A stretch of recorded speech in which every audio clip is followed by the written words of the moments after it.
What is up, guys and girls? Hurricane Liz here, and in this video I'm going to cover the 2 most lethal suspensions that any Amazon account gets.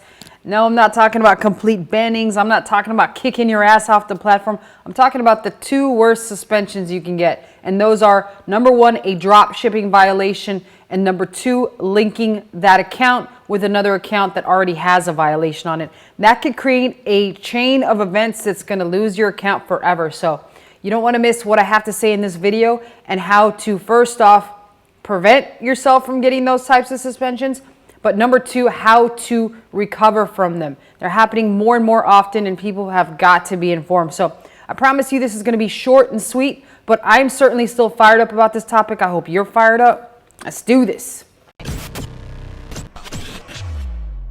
All right, so record number of suspensions lately, particularly if it's a drop shipping violation. Now, there's a lot of misconceptions involved around these drop shipping violations and what they actually mean, as well as what they pertain to. But the reality is it creates a secret mark that goes against your account in the background. And when certain things happen on the account, at some point you could even be completely wiped down and shut down, just like a redheaded stepchild. And I do apologize to all those redheads out there that commented to me, there's nothing wrong with a redheaded stepchild. You're absolutely right. There's nothing wrong whatsoever. It's just the best joke I can get out of my pea brain. So I'm sorry, people. All right, so let's talk about first and foremost what a drop shipping violation is, what it means, why this is all happening. People are up in arms like, why is this happening to me? Well, it's happened to most drop shippers. What business models are at risk, and most importantly, why you're never really done with this. This is going to linger on for you, similar to what a bad girlfriend and her boyfriend would linger on to you. All right, so let's talk about those. What a dropshipping violation means is nothing more than you're going against Amazon's terms of service, which specifically states that you are not allowed to send products to their customers from a third-party site. They're talking about big box retailers. They're not talking about a site that you have potentially a drop shipping agreement with, which is incidentally one of the only ways that you can get around drop shipping on Amazon. Very few people even do this, but we're talking about you drop shipping crap from Walmart, Costco, or Bed Bath & Beyond. I know who you are out there. I see you hiding. The reality is that a lot of people are doing this, and a drop shipping violation is pretty much essentially one way or another. Amazon found out you were doing this. It could be because you were entering fake tracking numbers, and or a customer that received the goods that you sent to them caught on, complained to Amazon. Amazon further investigated, and yes, they found out that it looks like you are in fact drop shipping. So what they do is they send you an email, and this email pretty much says that you are in violation of drop shipping. You're against the code of conduct, and you now have a drop shipping violation placed against you.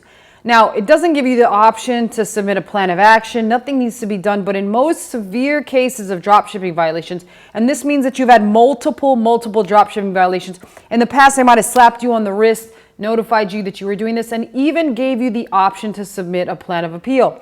However, now, nothing's in there, nothing that you can do or anything like that. But the very specific thing that they do state in the email, which makes you understand that this is a serious violation on Amazon, is the fact that they tell you you are no longer allowed to FBM, which is nothing more than fulfill by merchant. Now 100% of your sales on Amazon must be in the form of FBA, which pretty much means, people, you got to stop being lazy and you got to send shit in. On top of that, you got to pay for that shit before you send it. I know to some of you this might come as a big surprise. It might be quite upsetting, but you can 100% expect that Amazon is going to be a lot more vigilant about this, specifically moving on. And before I move forward, I just wanted to remind you guys, as if you didn't already know this, drop shipping is very specifically against the terms of service unless, and this is the big unless, you have a very specific drop shipping agreement between yourself and the supplier is on Amazon's approved supplier list. So that is the big unless. And like I said, I hate to tell you, Walmart is not on that approved supplier list. So that is one of the ways that you can get around this and you can prevent from this happening. And in the event that it does happen, you can always remind them that you have this nice and tidy agreement between one another. You should always submit that to seller performance, and you should continually update this and make sure that they do have it on file, and kindly remind them of that as well.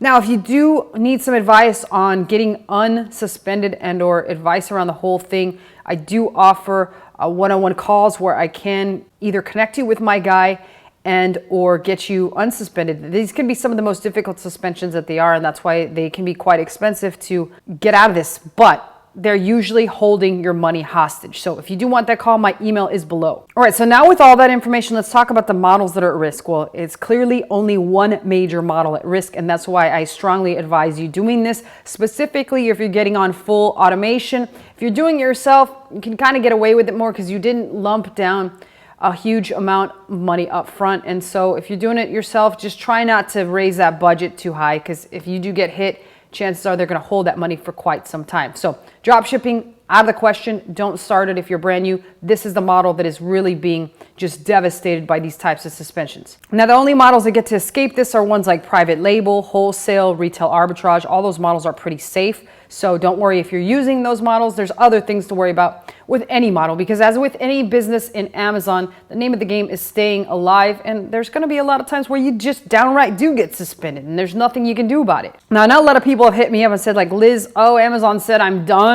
I'm history. I can never FBM again.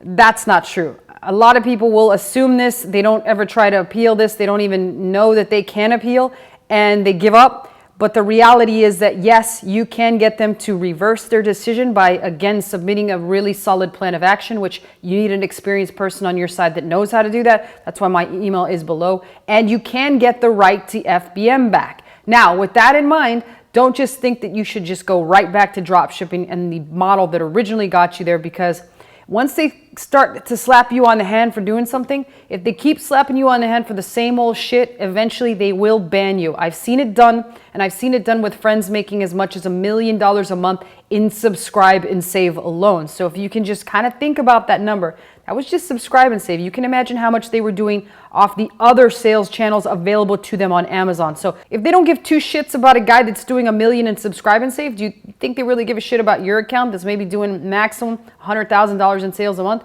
Absolutely not. But there is ways to get around that and get unsuspended.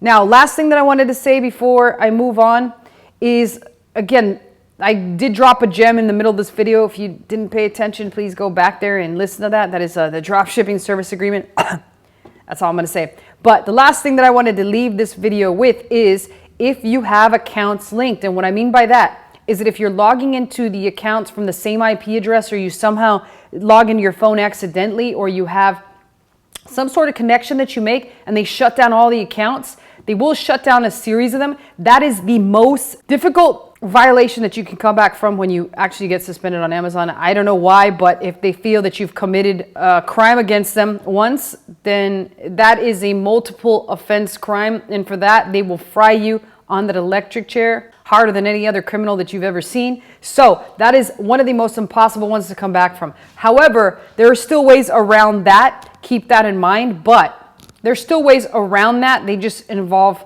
just kind of sidestepping Amazon and a little more advanced techniques. That's beyond the scope of this video. I just wanted to let you know that it's not the end of the world if that happens, and you can still get the account back. Like I said, that is a more difficult suspension to come back from. That's why I have put my email down below in case you need help with any of those things. But hopefully those helped you clarify things. Again, you are never done. That's just like with a bad girlfriend. You're never done. If you get that drop shipping violation, you can still get your account back contrary to what Amazon says. However, it is a serious offense and you should stop drop shipping, as at some point or another, they will shut you down and in some cases even keep your money. So you don't want that to happen to you. There's plenty of other good business models on Amazon that work terrific. It's not a good model. So that's it for this video. Questions and comments go below. I always personally answer those, and I'll see you guys next time.